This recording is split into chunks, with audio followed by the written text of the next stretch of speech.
The broken hoverbike scrapes across the concrete, a jarring metal-on-stone sound echoing through the vast, dimly lit warehouse. The boy pushes forward, determination etched on his face as he hauls his mangled ride into this sanctuary of the forgotten. Tattered tents and makeshift shelters loom like specters in the half-light, shrouded in the weary silence of those who've long been pushed to the fringes. He moves with purpose through the haphazard maze, his eyes zeroing in on a figure, laughing, drinking, reveling in his own twisted sense of victory. His steps quicken, his fists clenching. He reaches his target, and in a flash, his fist crashes into the man's face. Bone meets flesh with a sickening crunch. The man staggers back, blood streaming from his nose, anger and shock lighting up his eyes. "Vorne, you piece of shit!" The delivery boy growls, voice thick with fury. "You planted a bomb in that package. Innocent people. Dead because of you, because of me. Not to mention the Shadowhaven security forces likely on my ass. Your bullshit stunt is a death sentence for me." While you all are standing around drinking, laughing, and celebrating, the man wipes the blood from his face and sneers, a glint of defiance in his eye. "They were not innocent," he snaps back, venomous and unrepentant. "They were the true villains, the executive enforcers of the regime. We are the ones fighting for what's right. If you can't handle the cost, walk away." But the boy stands firm, the fire in his eyes unyielding. "I'm one step ahead of you, Vorne," he replies, his voice a razor slicing through the thick tension in the air. Turning to face the crowd that's gathered, he raises his voice, letting it ring with conviction. "This isn't justice. There's another way, a better way, but I won't find it here. You can follow him down this path of blood, or you can follow your own conscience and leave this place. I don't know about any of you, but I am no murderer." He turns toward the warehouse doors to leave, and as he does, a young woman rushes to him, a flash of red in the dim light, her eyes brimming with desperate tears. "Please," she pleads, her Spanish accent adding a soft musical edge to her words. "Please don't go, Lyric. We need you. I need you."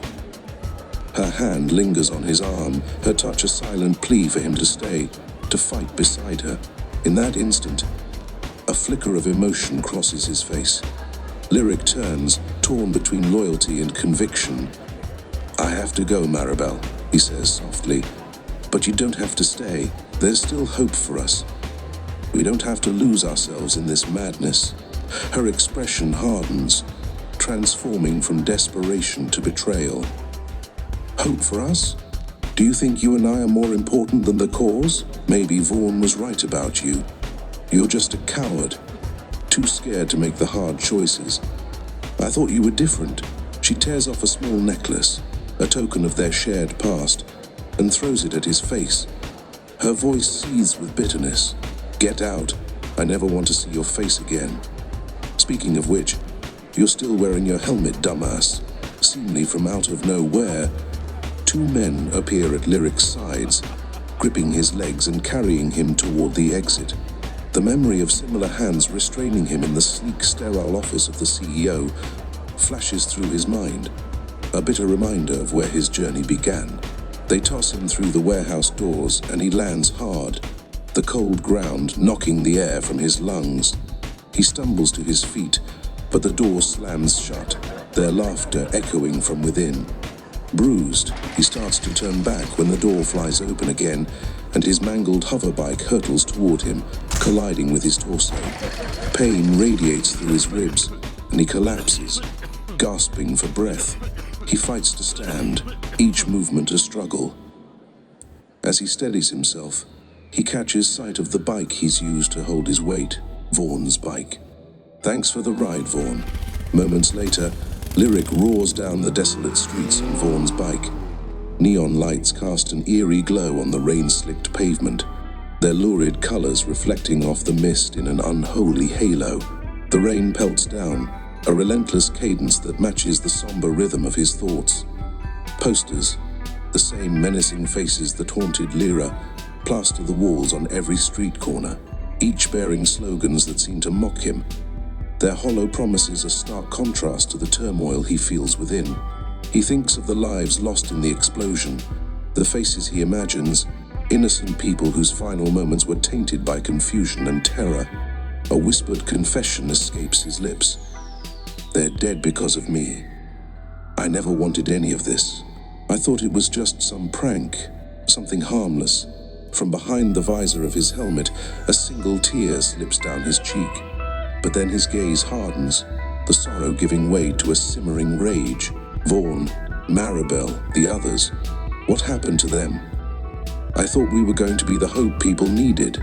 Maybe there is no such thing as hope in this shitty world, Lyric says with despair in his tone.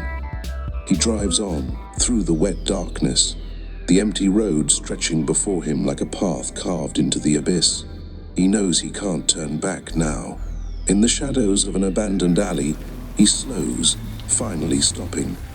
Rain drips from the buildings, pooling in dirty gutters as he dismounts the bike and trudges toward a rusty door. "Honey, I'm home," he mutters, his voice barely audible over the din of the storm. But he pauses, hand hovering in front of an old door, and instead he turns and reaches for a tattered tarp in the nearby trash can. Beneath the grim sky, Lyric pulls off his helmet, revealing his shoulder-length grey hair. In the distance, a gunshot shatters the night.